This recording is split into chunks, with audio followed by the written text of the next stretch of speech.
1986. Married a bloke called Norman Hall, Manchester, England. Right. I was conceived in December 1939 at the outbreak of the Second World War. My mother immediately left England and came out by ship to Tasmania.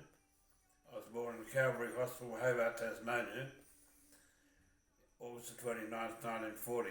Sure. And my mother ended up working with the Burberry family in Oatlands. Later married Roger Burberry, one of the four Burberry brothers. Mm-hmm. Very old Tasmanian family, the Burberrys. My mother was a Shoebridge, one of the very old Tasmanian families also, Very, Shoebridges. very prominent family. Very prominent families. Yeah. I'm the only connection between the Shoebridges and the Burberrys. Sure. And then, as I said, my father bought a farm in Kojonup, Western Australia in 1957. All right. Came over here for a couple of years, went back to Tasmania. Mm-hmm. I went to Lincoln Agricultural College in 1960 Yeah. in Christchurch, New Zealand. Yeah. Got a diploma of agriculture in August 1961. Came back to Kojonup. Yeah. My father basically gave me a sheep farm for my 21st birthday present. That's lovely. That's how I started. Sure. I had 1,668 acres, about 1,800 sheep. Yeah. By 1969, I progressed that to 16,000 sheep and 4,000 acres. Yeah.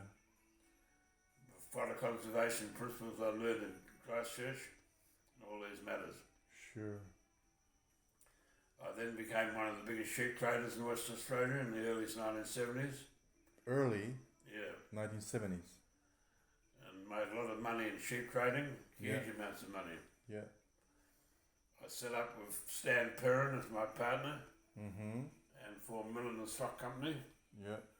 out here at Brigadoon. It was apart from my sheep farming activities at Kojonup. Right. Because of that, I was approached by George Shadid, Mm-hmm. a Lebanese guy, on behalf of a Sheikh Uriafi out of Saudi Arabia. Sheikh Uriafi wanted us to ship sheep to him. All right. So I went to Saudi Arabia, ultimately formed an arrangement with Sheikh Uriafi to ship sheep to him. Mm-hmm. A lot of drama happened because he gave me $135,000 check, which I put in a Swiss bank account. But after several misadventures, I met a bloke called Darren Nasser Afshar. Afshar is one of the old Iranian families, and he had a dispute with the Shah of Iran's sister. He had to escape her out of Iran. He set up in a place called Gstaad Right. in Switzerland, a lovely Swiss Alpine village. Yeah. I went there and met him, and it was very hard to get sheep ships in those days. Mm. So what was the matter with the check? You mentioned some check wasn't cleared or what? The check wasn't cleared. I'm asking. No, the check, I cashed the check in the Swiss bank account.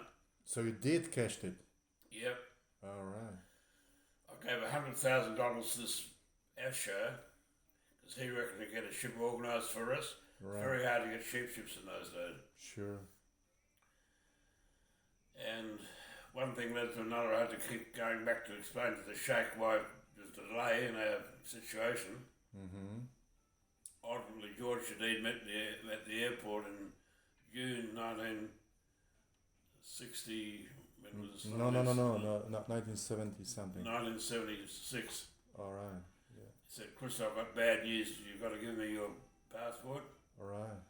You're not allowed to leave Saudi Arabia till the Sheikh gets his money back." Exactly. So you couldn't even ring out of Saudi Arabia in those days. Yeah. Luckily, I'd met a bloke in Bahrain who had moved over to Saudi Arabia in the oil business. Mm-hmm. He put me up.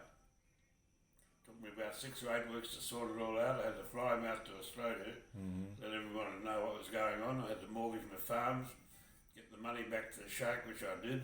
Mm-hmm. A month later, I was back in Bahrain. We made a deal with the sheikh, and I ended up having a ship converted, Mm-hmm. little ship converted, the Kota Sahabat, Yeah. and shipped sheep to him in 1978, Right. 1977, 78. Right. Because of all that, Rashid Ferez approached me to set up Farrer's Rural Company in Australia. Mm-hmm. Became probably the biggest sheep farming company in the world. Really? 15,000 acres here, All right. 15,000 acres in South Australia, Mm-hmm. 2 million sheep a year coming through, most of which were shorn, Mm-hmm. on 4 ships to Iran. Right. There wouldn't have been anything much bigger than that in the world All right. At that time. at that time. Yeah. Yeah. So that was a big experience for me and how to deal big time.